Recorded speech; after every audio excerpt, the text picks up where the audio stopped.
Darion PHEV kita udah jalan sejauh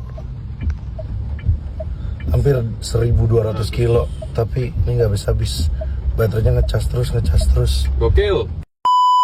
Ya, jadi ini cerita waktu ngetes Wuling Darion PHEV pakai rute Jakarta-Bali buat ngebuktiin kemampuan jarak tempuhnya yang katanya bisa sampai 1000 km dengan modal baterai dan bensin penuh. Di awal perjalanan emang kelihatan di layar MID kalau dengan bekal yang ada kita bisa tembus sampai 1111 km. Tapi itu belum termasuk gaya berkendara, kondisi jalan sama beban yang kita bawa selama perjalanan. Nah, kalau kemarin Wuling Darion PHEV yang kita cobain ini diisi sama 4 orang penumpang dengan total bobot sekitar 300 kg.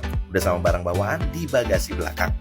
Gaya berkendaranya kita normal aja ya, malah agak ngebut biar bisa ngerasain sensasi tenaga 201 horsepower dan torsi sekitar 310 Nm. AC juga kita pasang normal, fan-nya di level 1 dan suhu disetel paling dingin. Rute yang kita lewatin juga beragam banget, mulai dari tol Trans Jawa, jalur Pantura sekitar Probolinggo sampai Banyuwangi, terus lanjut sampai ke ujung timur Pulau Jawa. Sampai akhirnya sampai di Bali, kita udah tembus 1.200 km, tapi kondisi kita udah nggak mungkin buat ngelanjutin. Bayangin aja, 3 hari dari Jakarta ke Bali, Darion PHEV ini bukannya kendor, malah terus on sampai kitanya yang nyerah buat lanjut. Dari total 1.200 km yang kita capai, sisa baterai masih ada nih sekitar 30% dan masih sanggup lagi buat digeber puluhan atau mungkin ratusan kilometer lagi.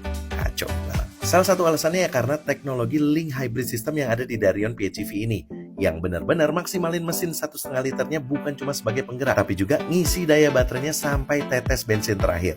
Makanya, waktu kondisi bensinnya udah habis di layar MID, mobilnya masih bisa lanjut jalan dan baterainya terus keisi.